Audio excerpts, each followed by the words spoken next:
আমরা আজকে Adobe Illustrator দিয়ে লোগো ডিজাইন।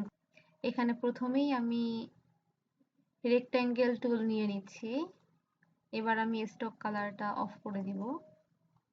এখন আমি ফিল কালার নিচ্ছি। আমি ফিল কালার দিয়ে দিলাম। আমি চাচ্ছি এই কালারটাকে আমি আর একটু ডার্ক করব। দেন আমারটা ডাবল ক্লিক করছি। দেন আমার সামনে এরকম একটা কালার প্যালেট চলে আসলো। এখন আমি কালারটি একটু ডিপ করে নিয়েছি। এটা হচ্ছে আমার কালার। দেন আমি এখন অল্ট্রা প্রেস করে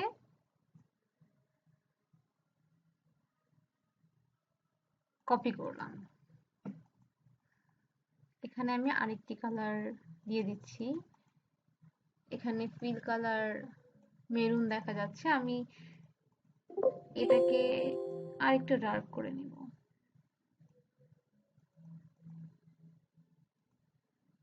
সরি, আমি সিলেক্ট করিনি। এবার আমি সিলেক্ট করে দেন এগেইন করছি।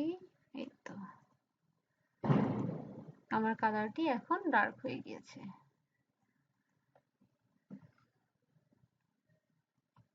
আচ্ছা,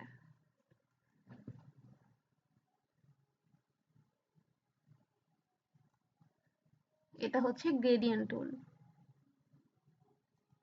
এই কালারটিতে আমরা যদি গ্রেডিয়েন্ট করতে চাই তাহলে এখানে ফিল কালারটা আমি চেঞ্জ করতে চাচ্ছি।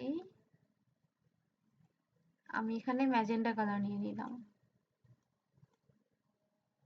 ব্ল্যাক কালারটা ডিলিট করে দিচ্ছি। হোয়াইট কালার ডিলিট করতে চাই, যেহেতু আমার এখানে আর একটা কালার নেই তাই হোয়াইট কালারটা ডিলিট হচ্ছে না। এখানে আমি অন্য আরেকটা কালার নিয়ে নিই, অরেঞ্জ।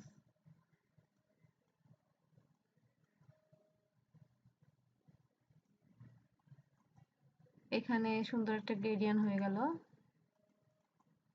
অরেঞ্জ অ্যান্ড ম্যাজেন্টা কালারের কম্বিনেশনে সুন্দর একটা কালার হয়ে গেল।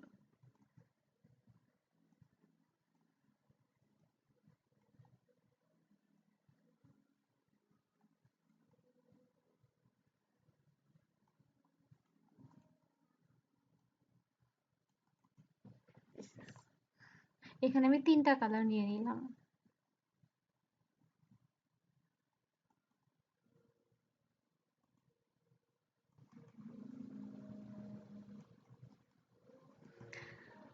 আমি এখন রেক্ট্যাঙ্গেল টুলে ক্লিক করে মাউসের রাইট বাটনে ক্লিক করছি। এখান থেকে আমি এখন ইলিপস টুলটি নিব।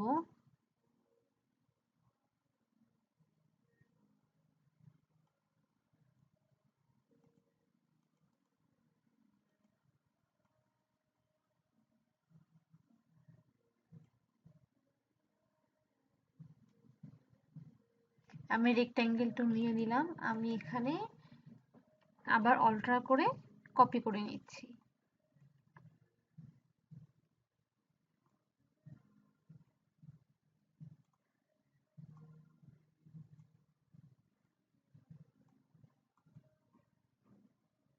এটাকে আমি সিলেক্ট করে নিলাম।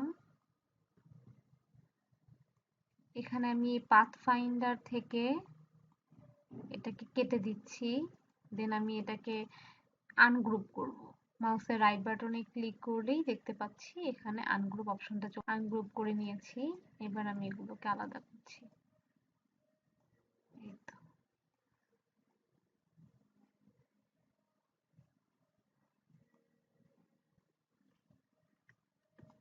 অল্ট্রা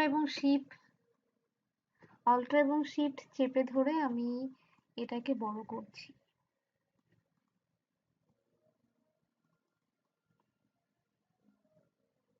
এটাকে আমি এখন ফ্রন্টে নিয়ে আসলাম। তাহলে আমার এই ইলিপস টুলটি ফ্রন্টে চলে আসলো।